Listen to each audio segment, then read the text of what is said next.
배우 송영규의 갑작스러운 사망 소식에 연예계에서 추모가 이어지고 있습니다. 송영규의 갑작스러운 사망 소식은 많은 사람들에게 충격을 안겨줬는데요. 친근한 이미지와 탄탄한 연기력으로 꾸준히 사랑받아온 배우였던 만큼 그의 비보는 쉽게 믿기 어려운 일이었죠. 그런데 최근 들어 송영규 씨가 겪어온 생활고와 정신적 고통에 대한 이야기들이 조금씩 수면 위로 올라오고 있는 중입니다. 송영규가 럭비 감독 역할로 출연하는 SBS 드라마 트라이 우리는 기적이 된다 제작진은 고인의 안타까운 소식에 깊은 애도를 표하며 삼가 고인의 명복을 빈다며 유가족께도 진심으로 위로의 말씀을 전한다고 했는데요. 같은 드라마에 출연 중인 배우 장혁진은 인스타그램에 형, 많이 힘들고 무섭고 걱정됐겠다. 전화라도 해볼 거리라며 잘가. 나한테 형은 너무 좋은 사람이었어. 나중에 또 만나자. 쉬세요라고 했죠. 뿐만 아니라 배우 송일국, 이규형, 조우진 등 연예계 동료들이 근조 화환을 보내며 추모의 뜻을 전하기도 했는데요.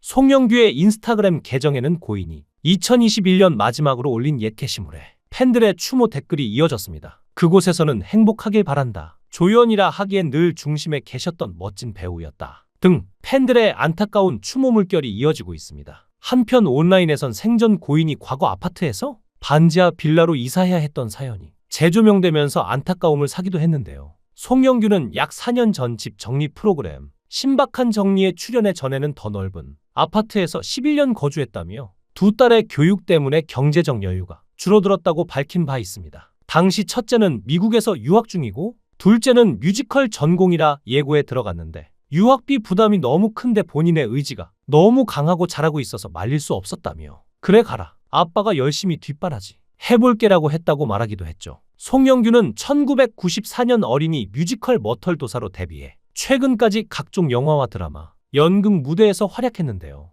처음 출연한 드라마는 2007년 메리대구 공방전이죠. 당시 단역 출판사 사장으로 나왔다가 인상적인 연기를 선보여 전에 출연했는데요. 이후 추적자 더 체이서의 부패 검사 박민찬, 검법 남녀 시리즈의 국립과학수사연구원 조사과장 마도남, 스토브리그의 오사훈 단장 등의 역할로 꾸준히 연기 활동을 이어왔습니다. 대중에게 본격적으로 얼굴을 알린 건 2019년 개봉한 영화 극한직업에서인데요. 당시 그는 최반장으로 출연해 조연 배우로서 전성기를 맞았다는 평가를 받았습니다. 또 온라인 동영상 서비스 시리즈 히트작인 수리남과 카지노 등에서도 꾸준히 연기를 펼쳤죠. 하지만 지난달 25일 그가 음주운전 혐의로 불구속 송치된 사실이 뒤늦게 알려지며 논란이 생겼습니다. 지난 6월 19일 오후 11시쯤 술에 취한 상태로 경기도 용인시 기흥구에서 처인구 자택까지 약 5km를 직접 운전한 혐의를 받았는데요. 음주 측정 당시 혈중 알코올 농도는 면허 취소인 0.08% 수준이었다고 합니다. 이로 인해 당시 출연 중이던 연극 셰익스피어 인 러브에서 하차했고 방영 중인 ENA 드라마 아이쇼핑과 SBS 트라이에서는 역할 비중이 적지 않아 출연분이 일부 편집됐습니다. 송영규는 자신의 혐의에 대해 무조건적으로 제가 잘못했다. 정말 죄송하다. 고 사과했는데요. 처음엔 대리운전을 불렀는데 새로운 지인이 찾아와 편의점에서 이야기를 좀 나누던 사이에 기사님이 가셨다며 집까지 5분 거리도 안 돼 당시 잘못된 판단으로 크루즈 컨트롤을 하고 직접 운전을 했다가 이렇게 됐다고 고백하기도 했죠. 이후 4일인 어제 사망 소식이 전해진 것인데요. 한 가정의 가장이자 남편으로서 자식들을 먹여 살리려고 노력했던 송영규가 이런 식으로 세상을 떠나게 되다니 참담한 마음을 감출 수가 없습니다. 실제로 과거에 뼈 빠지게 가난해서 처가살이를 할 수밖에 없었던 시절도 있습니다. 송영규는 대학에서 연기를 공부했고 아내는 무용을 전공했는데요. 송영규는 예술 철학 시간에 대학장에서 수업을 하는데 내려가다가 헉했다고 합니다. 아내를 보자마자 첫눈에 반한 것이죠. 그래서 처음부터 쫓아다녀서 만난 것입니다. 과거에 두 사람이 연애하던 시절 처가에서 결혼을 8년간 반대했다는데요. 9년을 연애했는데 만나는 것 자체를 싫어하셨던 것이죠. 송영규가 아내를 만날 당시에는 안정적인 수입이 없었기 때문이었는데요. 또 아내를 두고 일본 유학을 택했던 송영규는 너무 가난해서 배우가 아닌 공부를 해야 했었다라고 고백하기도 했죠. 또 너무 가난해서 일부러 월급을 받는 세종문화회관 서울시립단원으로 시험을 보기도 했다고 하는데요. 월급 봉투라도 보여드리려고 그런 생활을 했었던 것입니다. 그는 무명 시절 가난에 시달리며 소위 막일, 건축 일을 많이 했는데요. 작품 하다 보면 본의 아니게 무산되거나 이런 일이 많은데 그때마다 창문을 닫거나 벽돌 옮기거나 했던 것이었죠. 몸도 좋아지고 사람 대하는 법도 배우고 했다며 긍정적인 마인드를 갖고 있었는데요. 송영규는 대학 졸업하고 서울시립가무단 소속으로 공무원과 마찬가지였다며 그걸로 결혼 승낙받고 돈이 없어? 처가살이로 시작했던 건 것이었습니다. 장거리 연애와 부모님의 반대를 모두 견뎌야 했던 송영규죠.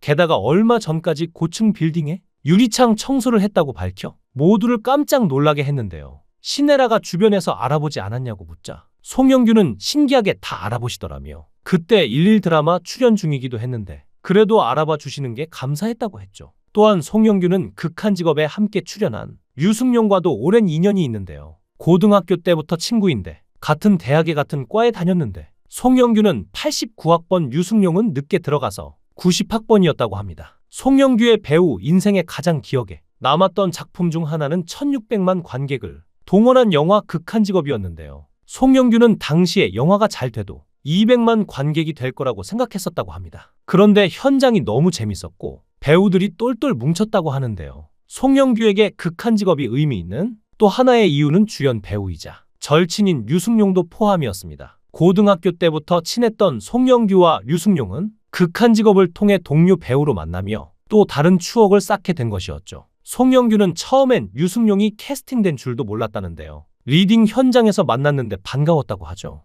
류승룡 역시 찐친 송영규를 위해 특별한 배려를 선보였다고 합니다. 류승룡이 극한 직업 첫 촬영 전날 집까지 와서 리딩을 해준 것인데요. 이사를 갔을 때도 류승룡이 첫 번째로 와서 직접 화분 큰 것을 선물했다고 하죠. 게다가 류승룡은 영화를 전공하고 있는 송영규의 딸에게도 아낌없는 지원을 해줬다는데요. 송영규의 딸을 영화 촬영장에 데려가기도 하고 든든한 응원을 보내기도 했다고 하죠. 실제로 송영규의 딸이 류승룡을 좋아했는데 류승룡은 항상 송영규의 딸에게 정신적으로 보듬어주고 용돈도 50만 원이나 줄 정도로 고마운 친구였다고 하죠. 명품 배우들의 고등학교 시절 이야기도 꽤나 에피소드가 재밌는데요. 송영규는 고등학교 때 연극에 빠졌는데 그때 류승룡, 장진 감독을 처음 만났죠. 송영규는 청소년 연극대회에서 상을 석권했지만 류승룡은 그때 상을 못 받았다고 폭로에 웃음을 안기기도 했습니다. 송영규는 자신의 연기 인생을 함께 걸어준 류승룡에게 고마움을 표현을 많이 했는데요.